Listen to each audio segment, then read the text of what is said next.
이제 날씨가 많이 선선해졌죠. 여러분 뭐가 하고 싶으세요? 운동도 하고 싶으시고 등산도 하고 싶으시고 취미생활도 하고 싶으시고, 그런데 기도하기에 가장 좋은 날씨가 찾아왔습니다. 아멘. 아멘. 이 천고마비 계절인 가을을 맞이해서 우리도 전 교인 릴레이 기도를 통해서 또한 우리가 이 하반기에 기도를 작정하며 나아가고 있어요. 여러분, 저는 우리가 세상을 살아가는 데 있어서 하나님을 믿는 사람과 안 믿는 사람의 가장 혁격한 차이는 바로 기도라고 생각합니다. 왜냐하면 기도는 하나님께 업히는 것이거든요. 내 운명을 맡기는 거거든요. 시시각각 하늘의 한 라인에 우리가 접속해서 하나님과 대화하는 것이거든요. 믿습니까? 아멘. 그렇다면 도대체 기도란 무엇인가? 저는 오늘과 다음 주에 이어서 같이 이 기도에 대해서 함께 우리가 살펴보기를 원합니다. 여러분, 기독교를 포함해서 모든 종교는 예외 없이 기도를 강조하고 있어요. 제가 예전에 우연히 이 서울에 있는 한 사찰의 홈페이지에 들어가 본 적이 있습니다. 어떻게 된 거냐면, 제가 교회를 가는데 교회 근처에 있는 사찰에 어린이 여름 불경학교 이게 열린 거예요. 프랑카드가 붙어 있더라고요. 우리도 어린이 여름 성경학교가 있잖아요.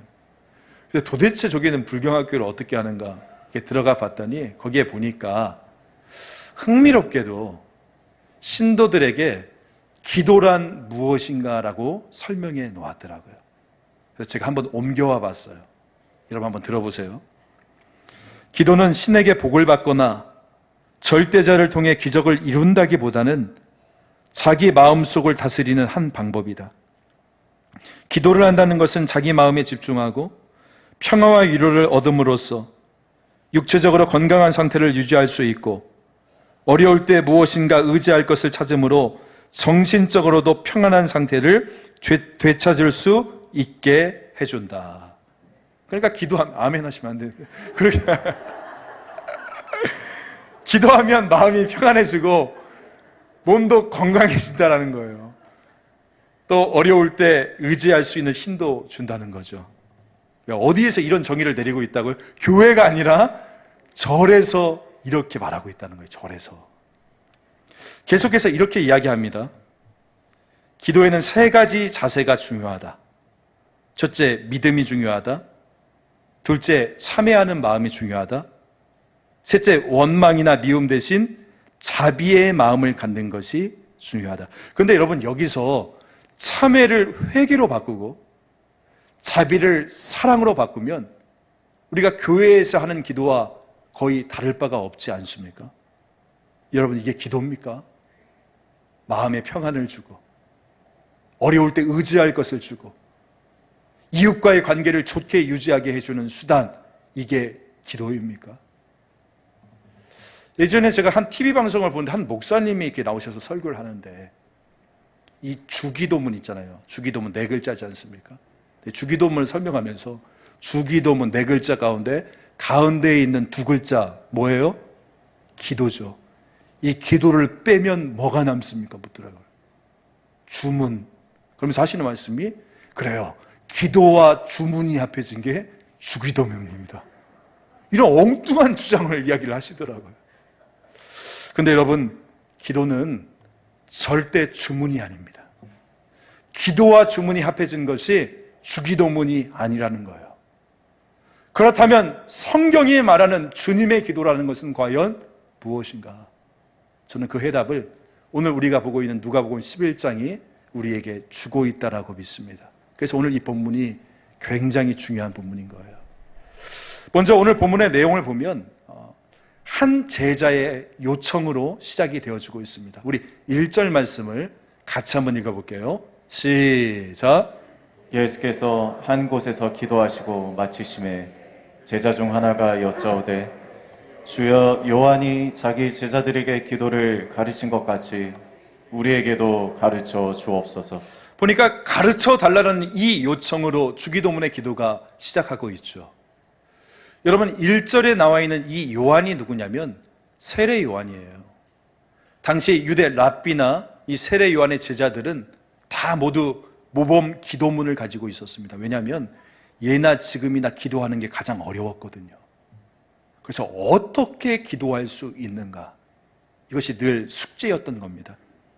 그래서 이 유대교 사람들은 다들 랍비가 만들어준 아주 좋은 모범 기도문을 가지고 그것을 그대로 외우곤 했어요. 외우곤. 그런데 예수님의 제자 중에 한 명이, 그 사람의 이름은 밝히고 있지 않아요. 그런데 제자 중에 한 명이 다른 랍비나 세례 요한이 자기의 제자들에게 기도문을 알려준 것처럼 예수님, 우리에게도 기도문을 가르쳐 주세요. 이 요청에서 오늘 말씀이 시작되고 있다는 겁니다. 그런데 여기서 중요한 사실이 무엇이냐면 제자들의 신앙이 성장해서 이제 기도의 중요성에 대해서 눈을 뜨기 시작했다는 거예요. 이게 오늘 본문의 첫 번째 포인트입니다. 사실 우리가 교회를 아무리 오래 다녀도 이 기도의 중요성에 대해서 모르고 다닐 수 있지 않습니까? 그런데 이 제자는 이 기도의 중요성에 대해서 눈을 뜬 거죠. 아, 기도해야겠다. 아, 기도하고 싶다. 아, 기도해야 되는데, 이 열망이 생긴 겁니다. 이 가슴 속에. 여러분, 머리로만 하는 기도는 결국 기도가 아닙니다. 머리로만 기도하지 마세요. 예수님이 하신 것처럼 우리가 이 몸으로 기도의 자리에 나와야 되는데, 바로 제자들에게 이 기도에 대한 열망이 생겼다는 거예요. 기도하고 싶은 그 열망이요. 여러분, 우리가 중생을 경험하면요, 두 가지의 갈망이 우리 안에 생긴다라고 합니다. 첫 번째, 바로 성경에 대한 갈망이 생겨요. 하나님이 어떤 분이신가를 알기 원하는 그 갈망이 내 안에 생기는 겁니다. 제가 지금 보아스 2기 성경 공부를 하고 있거든요. 이제 오늘이 수료하는 마지막 시간인데, 제가 한 달 전쯤에 같이 말씀 이렇게 성경 공부를 하면서 우리 한번 이렇게 성경 공부하고 있는 동안에 하반기에 우리 집사님, 우리 신약 우리 한번 같이 통독해 보면 어떨까요? 라고 얘기를 했어요. 그때 우리 집사님 그렇게 하자고. 그랬더니 그 다음 바로 한 주도 안 지났는데 벌써 신약 통독했습니다. 했습니다 오는 거예요. 여러분, 중생의 가장 대표적인 특징, 증거, 그 첫 번째는 무엇이냐? 말씀에 대한 갈망이 내 안에 생기는 것입니다. 또한 두 번째는 기도에 대한 갈망이 생겨요. 기도가 고픈 거예요. 이거 경험해 보셨어요? 기도가 고파요. 야, 내가 기도의 사람이 되고 싶다. 그렇다면 왜 이전에는 없는 이 갈망이 내 안에 생긴 것인가? 그것은 하나님께서 나에게 새로운 생명을 주셨기 때문입니다. 아멘? 아멘. 마치 이 갓난아기가 태어나서 부모님 앞에서 옹알이를 하듯이, 여러분, 내 영혼에 주님이 주시는 새 생명이 들어오면 영 되시는 하나님과 대화하고 싶은 거예요. 그리고 하나님의 말씀을 알고 싶은 그 강렬한 열망이 내 안에 생기는 것입니다. 이처럼 중생은 우리에게 지금껏 한 번도 경험해 보지 못했던 새로운 차원의 갈망을 주는 거예요. 이전까지는 성공에 대해서, 물질에 대해서, 명예와 쾌락에 대한 갈망이 있었거든요. 그런데 이제는 하나님 그분에 대한 갈망이 생기면서 말씀과 기도의 세계로 나가게 되어지는 것이죠. 그리고 이런 새 생명의 역사를 우리는 뭐라고 하느냐? 바로 중생했다. 다른 말로 거듭났다라고 말을 하는 겁니다. 기도는 바로 이 지점에서 시작되어지는 것입니다. 사랑하는 성도 여러분, 여러분께 묻습니다. 여러분은 거듭나셨습니까? 거듭나셨습니까? 아멘. 그렇다면 중생한 거듭난 내 영혼 안에 기도의 갈망을 가지고 계십니까?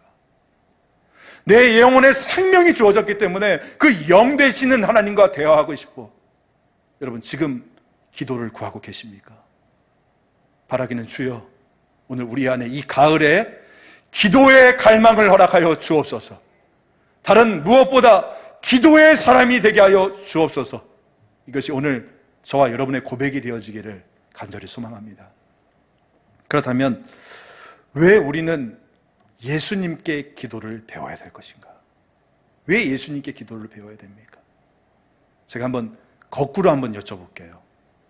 여러분, 내가 수영을 배우려면 누구한테 수영을 배워야 됩니까? 누구한테? 박태환 선수에게 배워야죠, 여러분. 그렇죠? 자, 그러면 내가 피겨스케이팅을 배우려고요. 누구한테 배워야 되겠습니까? 혹시 저한테 배우실 분? 네, 아무도 없으세요? 네, 잘 선택하신 겁니다. 저는 서 있지도 못하거든요. 바로 김연아 선수한테 배우고 싶지 않으세요? 골프를 배우길 원하면 박세리 선수에게 배워야죠. 자, 그렇다면 기도를 배우려면 누구한테 배워야 되겠습니까? 그렇죠. 근데 여기서 자꾸 문제가 발생하는 거예요. 우리가 기도를 예수님께 배워야 되는데 예수님께 배우지 않고 자꾸 사람에게 배우게 되어지니까 자꾸 기도에 대해서 오해가 생기는 것입니다. 왜냐? 사람들은 자기 경험만 가르칠 수 있거든요. 그러니까 이 기도를 사람에게 배운 사람은, 여러분, 배우면 이 기도원에서 은혜 받은 사람은 자꾸 기도원에 가라라고 이야기를 합니다. 침묵 기도를 하는 사람은 항상 침묵으로 기도해야 은혜롭다라고 이야기를 해요. 통성 기도는 싸구려 기도 취급합니다. 또한 목이 터져라 큰 소리로 기도하시길 원하시는 분은 어떻습니까? 통성 기도에 은혜 받으신 분은 큰 소리로 기도해야 은혜가 된다라고 이야기를 하는 거예요. 그런데 그렇게 기도하고서도 뭔가 막 안 생긴단 말이죠. 뭔가 막 안 뚫린단 말이죠. 그러면 사람들은 기도에 대해서 제대로 배우지도 못했으면서 기도에도 아무 소용 없더라, 이런 생각을 갖게 되어지는 겁니다. 그런데 여러분, 기도는 누구에게 배워야 됩니까? 기도 들으시는 분에게 배워야죠. 기도에 응답해 주시는 분에게 배워야 되지 않겠습니까? 바로 이것이 우리가 다른 이가 아니라 예수님으로부터 기도를 배워야 되는 가장 중요한 이유가 되는 것입니다. 여러분, 오늘 예수님께서 가르쳐 주신 이 주기도문에서 가장 중요한 것은 바로 뭐냐면 첫 번째 단어입니다. 즉 무엇이라고 이야기해 주시죠? 2절을 보면 예수께서 이르시되 너희는 기도할 때에 이렇게 하라, 아버지여 라고 나와요. 여러분, 여기서 가장 중요한 단어가 바로 이 아버지여입니다. 헬라어로 파테르라는 단어거든요. 아버지여. 여러분, 성경에서 말하는 기도는 하나님이 자기 아버지가 된 사람만이 할 수 있는 거예요. 아멘? 아멘. 하나님이 자기 아버지가 된 사람만이. 여러분이 종교적 타성에 젖어 있다면 하나님은 멀리 있다라고 생각되어질 겁니다. 하나님은 나에게 별로 관심이 없다라고 생각할 겁니다. 그런데 하나님은 이 우주보다 더 크신 분인데 나처럼 마치 점과 같은 나에게 관심을 갖기에는 우리 하나님은 너무나 크신 분이야. 여러분들, 우리 하나님에 대해서 이렇게 생각할 수 있을지도 모르겠어요. 그런데 그것은 전혀 성경적이지 않다는 것을 여러분 아십니까? 성경이 오늘 저와 여러분에게 뭐라고 이야기하는 줄 아세요? 그 크신 하나님께서 우리의 아버지가 되신다라고 말씀하십니다. 할렐루야.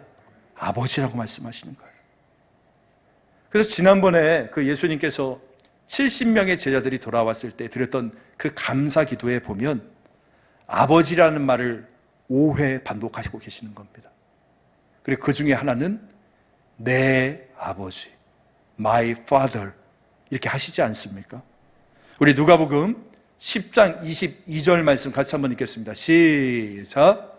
내 아버지께서 모든 것을 내게 주셨으니 아버지 외에는 아들이 누군지 아는 자가 없고 아들과 또 아들의 소원대로 계시를 받는 자 외에는 아버지가 누구인지 아는 자가 없나이다 하시고, 이 말씀에 따르면 하나님을 아버지라고 부를 수 있는 사람은 누구라는 겁니까? 그 아들의 계시를 받은 사람뿐이라는 거예요. 아들의 계시가 없으면 우리가 하나님을 알 수 있어요, 없어요? 없잖아요. 근데 하나님을 알 수 없는데 어떻게 우리가 그 하나님을 아버지라고 부를 수 있겠냐라는 거예요. 따라서 이 주기도문을 할 수 있는 사람은 누구냐? 바로 하나님이 자기 아버지가 된 사람뿐입니다. 믿습니까? 아멘. 하나님이 자기 아버지라고 여기는 사람, 하나님이 나의 아버지라고 고백하는 사람만이 이 주기도문을 할 수 있다는 것입니다. 그래서 아버지여라고 주기도문이 시작되고 있다는 거예요. 바울은 훗날에 이것을 이렇게 다시금 해석하거든요. 로마서 8장 15절 말씀. 너희는 다시 무소하는 종의 영을 받지 아니하고 양자의 영을 받았으므로 우리가 아빠 아버지라고 부르짖느니라. 그래서 중요한 게 부르짖다라는 저 표현입니다. 이 부르짖다가 무슨 뜻이냐면 헬라어로 크라조라는 단어거든요. 영어로는 cry out이에요. 그러니까 사전적 의미를 보면 주로 크게 소리를 지를 때 쓰는 말인데 그 말의 내용이 무슨 말인지 알 수 없는 말이다, 이렇게 말을 해요. 예를 들어 볼게요. 예수님께서 십자가에 달리실 때 그 십자가의 고통 가운데서 외쳤던 말씀이 있죠. 뭡니까? 엘리 엘리 라마 사박다니. 아버지 아버지여 나를 왜 버리시나이까? 주님께서 거기서 울부짖으며 부르세요. 근데 그때 그 십자가 밑에 있던 사람들은 예수님의 그 부르짖음을 어떻게 들었습니까? 야, 예수가 엘리야를 찾나 보다 라고 이야기를 해요. 예수님은 아버지를 부르며 크게 소리치며 부르짖었는데 그 사람들은 잘못 들은 거죠. 그 예수님의 그 울부짖는 부르짖음, 그것을 크라조, 오늘 그 단어를 사용하고 있는 거예요. 또한 요한계시록 12장에 보면 여자가 아이를 잉태해서 광야에서 낳는 장면이 나와요. 거기 보면 해산의 고통 가운데 부르짖는 장면이 나오는데 바로 그때 이 단어 크라조라는 단어를 사용했습니다. 제가 얼마 전에 이 유튜브를 쭉 살펴보는데 유튜브 영상 중에 그 과거에 남북한 이산가족 상봉했을 때 그 동영상들이 쭉 게시가 되어 있더라고요. 제가 그 중에 몇 개를 쭉 살펴보는데 1983년 7월 3일 방송 가운데 이런 장면이 나왔어요. 그러니까 어렸을 때 아버지와 헤어져서 미국으로 건너갔던 한 50 좀 넘으신 중년 남자가 이제 죽은 줄만 알았던 그 아버지를 처음 만나는 장면이었어요. 아버지는 완전히 허리가 다 굽어서 늙은 거의 구순에 가까운 그런 연세신데 그 아버지를 이 남자가 처음 만났을 때 이 남자가 계속 울부짖으면서 했던 말이 바로 무엇인 줄 아십니까? 이 아버지요 그랬어요. 아버지요. 그동안 한 번도 불러보지 못했던 이름, 그 아버지. 살아오는 동안에 그토록 부르고 싶었던 그 이름, 그 아버지. 아버지. 아버지. 여러분은 언제 하나님을 처음 아버지라고 불러보셨어요? 저는 모태신앙으로 태어났지만 하나님을 인격적으로 만나지 못했어요. 그런 과정 속에서 제가 고등학교 수련회였는데, 그래서 여러분 수련회가 굉장히 중요해요. 제가 고등학교 수련회 때 정말 주님을 처음 제 인생 가운데 인격적으로 만나게 된 거예요. 주님 그 십자가를 바라보면서 기도하기 시작하는데 그 주님이 제 인생 가운데로 걸어오시는 것을 느꼈어요. 제가 그때 이렇게 울부짖었던 것 같아요. 아버지, 아버지. 뭐 다른 말이 필요가 없더라고요. 그 십자가의 사랑이 얼마나 컸던지, 그 아버지의 사랑이 얼마나 컸던지 그냥 한없이 울었어요. 아버지, 아버지. 제가 지난 한 주간 이 말씀을, 설교 말씀을 묵상하는데 계속 읊조렸던 것도 바로 그것이었어요.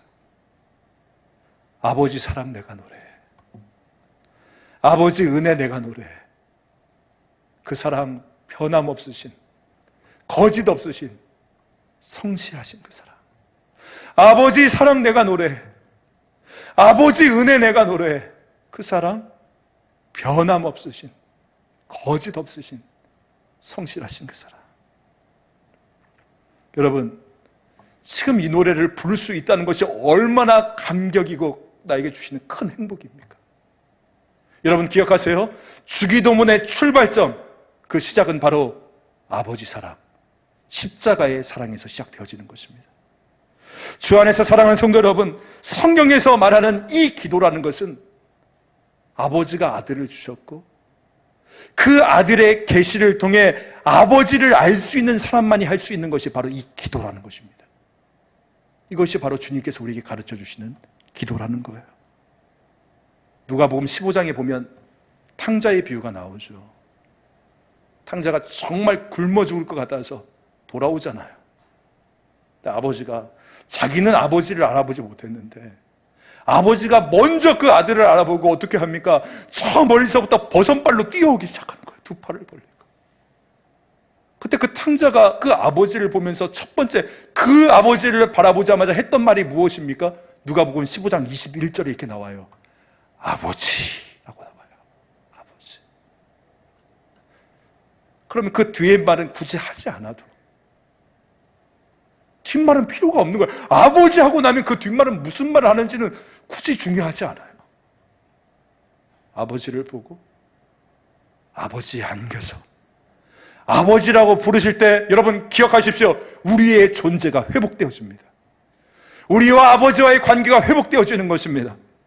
우리도 아버지라고 부를 때 이런 감동을 느낄 수만 있다면 여러분 저는 믿어요. 우리의 기도는 우리의 삶을 바꿀 것이라고 저는 믿습니다. 탕자는 계속해서 누가복음 15장 21절에서 아버지, 내가 하늘과 아버지께 죄를 지었사오니 지금부터는 아버지의 아들이라 일컬음을 감당하지 못하겠나이다 라고 이야기를 합니다. 이렇게 탕자는 아버지를 3번 불러요. 아버지, 아버지, 아버지. 여러분, 이 3번 부르면 다 끝난 거 아닙니까?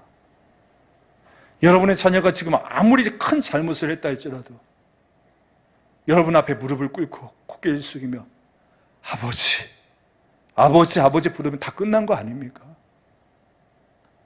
우리의 부르짖음인 아버지라는 것이 우리 하나님께 그렇다는 거예요. 그래서 종교의 기도와 성경의 기도는 엄청난 차이가 있는 것입니다. 사랑하는 성도 여러분, 아주 작은 소리라도 아버지 이 한마디에 우리 주님 반응하십니다. 여러분 주목하세요. 우리의 아주 작은 신음소리라도 우리 하나님께서 반드시 귀를 기울여 들어주십니다. 그래서 내가 울부짖으며 아버지의 이름을 부르는 줄 알았는데 나중 되면 어떤 줄 아세요? 울고 있는 나를 향해서 더 크게 울부짖으시는 그 하나님의 울음소리를 만나게 되어지는 거예요. 로마서 8장 26절 말씀. 이와 같이 성령도 우리의 연약함을 도우시나니 우리는 마땅히 기도할 바를 알지 못하나 오직 성령이 말할 수 없는 탄식으로 우리를 위하여 친히 간구하십니다. 믿습니까? 아멘. 내가 아버지 이름 붙잡고 울고 기도하는 줄 알았는데 기도하다 보니까 뭐라는 거예요? 우리의 아버지께서 울고 있는 나를 향하여 더 크게 울고 부르짖는 그 하나님의 모습을 만나게 되어진다는 것입니다. 여러분, 따라서 우리가 많은 말 하려고 하지 마세요. 아버지 이 한마디면 충분합니다. 아버지여 라고 우리가 부르짖을 때 우리 아버지께서는 여러분을 향해 빛의 속도보다 더 빠르게 일어서 반응하여 주실 줄 믿으실 수 있기를 간절히 소망합니다. 아멘. 이렇게 기도의 시작도 다르지만 기도의 목적도 달라요. 여러분, 종교의 기도는 어떤 기도입니까? 불교의 기도, 무속의 기도는 어떤 기도예요? 기독교 안에도 종교의 기도가 있죠. 이 기도는 신의 마음을 감동시켜서 자기가 원하는 것을 이루길 원하는 기도가 바로 종교의 기도 아닙니까? 하지만 성경의 기도는, 주님의 기도는 무엇이 다릅니까? 저는 우리 예수님께서 이 주기도문을 통해서 그것을 밝혀주고 계신다라고 믿는데요. 다시금 2절 말씀 한번 보세요. 2절에 보니까 아버지여 이름이 거룩히 여김을 받으시오며. 이게 무슨 뜻이에요? 내가 영광 받는 거, 내 소원이 이루어지는 것이 아니라 하나님의 이름이 높아지는 것이 바로 우리의 기도의 목적이 되어야 된다는 것입니다. 우리가 이 하나님을 아버지로 여긴다는 사람들이 너무 하나님의 이름을 오용해요. 자기 마음대로 다 결정해 놓고 아무렇지도 않게 하나님이 이렇게 말씀하셨다는 말을 막 합니다. 성령 충만도 하지 않은 사람이 하나님의 말씀을 함부로 팔아넘겨요. 깊은 묵상과 기도의 결과로 인한 정말 검증되어진 하나님의 인도하심이 아닐지언데 자신이 없으니까 자기 말에 힘을 싣기 위해서 함부로 하나님의 이름을 팔면 안 됩니다. 여러분, 하나님의 이름은요, 그렇게 우리가 함부로 써먹을 수 있는 이름이 아닌 거예요. 온 천하 만물과 성도와 천군 천사의 존귀와 영광을 받으시기에 합당하신 이름, 그분의 이름이 여호와 하나님의 이름이신 줄 믿으실 수 있기를 간절히 소망합니다. 따라서 오늘 여기에 나와 있는 이름이 거룩히 여김을 받으시오며라는 것은 내가 하나님의 이름을 영광되게 하면서 살겠다라는 우리의 헌신인 거예요. 영어 성경에 보니까 이 부분을 이렇게 해석을 했더라고요. Hallowed be your name by me예요. 그러니까 하나님의 이름이 나에 의해서 거룩해지길 원한다. 이 기도의 뜻이 무엇입니까? 내가 거룩한 하나님의 자녀로서 거룩한 삶을 살기를 원한다라는 삶의 결단인 겁니다, 여러분. 나에 의해서 하나님의 이름이 거룩해지길 원한다. 오늘 나의 삶을 통하여, 나의 언어를 통하여, 나의 관계를 통하여, 나의 거룩한 생활을 통하여 주님 영광 받아 주시옵소서. 이 기도인 거예요. 그렇다면 여러분, 어떻게 아버지의 이름이 나에 의해서 거룩하게 되었을까? 어떻게 아버지의 이름이 영광 받을 수 있을까? 나에 의해서. 제가 이 부분을 놓고 묵상을 하는데 갑자기 예수님이 십자가에 달리시기 바로 전날 밤에 겟세마네 동산에서 했던 그 기도가 떠오르는 겁니다. 거기서도 아버지라고 부르시잖아요. 우리 누가복음 22장 42절 말씀 같이 한번 읽어볼까요? 시작. 이르시되 아버지여 만일 아버지의 뜻이거든 이 잔을 내게서 옮기시옵소서. 그러나 내 원대로 마시옵고 아버지의 원대로 되기를 원하나이다 하시니. 여러분, 종교의 기도는 자기의 뜻을 이루는 것입니다. 그런데 주님의 기도는 뭔지 아십니까? 나의 뜻이 아니라 아버지의 뜻을 이루는 것이에요. 종교의 기도는 결국 나의 왕국을 건설하는 겁니다. 하지만 주님의 기도는 최종적으로 하나님의 나라를 세우는 것입니다. 나라가 임하시오며, 바로 이거예요. 여기서 나라가 헬라어 바실레이아라는 동사로 쓰였습니다. 이 바실레이아라는 뜻은 무슨 뜻이냐? 하나님의 다스리심, 하나님의 통치, 하나님의 주권을 말하고 있어요. 그러니까 나라가 임하옵심이라는 뜻은 하나님의 통치가 임하옵소서, 하나님의 다스리심이 임하옵소서, 이런 뜻인 거예요. 쉽게 말하면 주님, 이제부터는 제 뜻대로 살지 않겠습니다. 지금까지는 내 생각, 내 마음, 내 계획대로 살았는데 이 모든 것을 주님 앞에 회개합니다. 이제부터 영원까지 주님만이 나의 삶을 다스리시는 주이시고 주님의 나라가 이루어지기를 간절히 원합니다. 바로 이 기도인 거예요. 이것이 아버지의 이름이 거룩히 여김을 받으시오며 나라가 임하옵시며인 거예요. 여러분, 저도 저의 삶을 되돌아봤을 때 참 부끄러운 고백들이 많이 있습니다. 제가 목회를 한다고 하면서도 늘 돌아보면 제 중심적인 계획들을 짜왔던 것 같아요. 유학 가서 석사는 몇 년 안에 맞추고, 박사는 뭐 어떻게 하고, 이민교회에서 목회 담임은 한 5년 정도 했다가 몇 살에 한국으로 다시금 돌아와서 대형교회를 거쳐서 이렇게 하면 되는 거야. 이런 생각들 있잖아요. 근데 어느 날 갑자기 하나님이 제 인생에 수칸이 찾아오셨어요. 그리고 저에게 이 질문을 던지시는 거예요. 야, 네가 네 하나님이냐? 아니면 내가 네 하나님이냐? 제가 거기에 충격을 받았어요. 네가 다 네 마음대로 계획을 짰는데 그럼 내 역할은 무엇이냐? 그렇게 저에게 말씀하시는 것 같았어요. 여러분도 여러분의 삶을 다시금 돌아봐야 됩니다. 아버지여, 이름이 거룩히 여김을 받으시오며 나라가 임하옵소서. 그분이 결정하십니까? 아니면 여러분이 결정하십니까? 그분이 계획하십니까? 아니면 여러분이 계획하십니까? 여러분, 우리가 기도를 하면서도 불안한 이유가 뭐예요? 다 내가 계획해놨기 때문이잖아요. 그러니까 기도하면서도 불안해. 왜? 내가 다 짰거든. 여러분, 기도가 뭔지 아세요?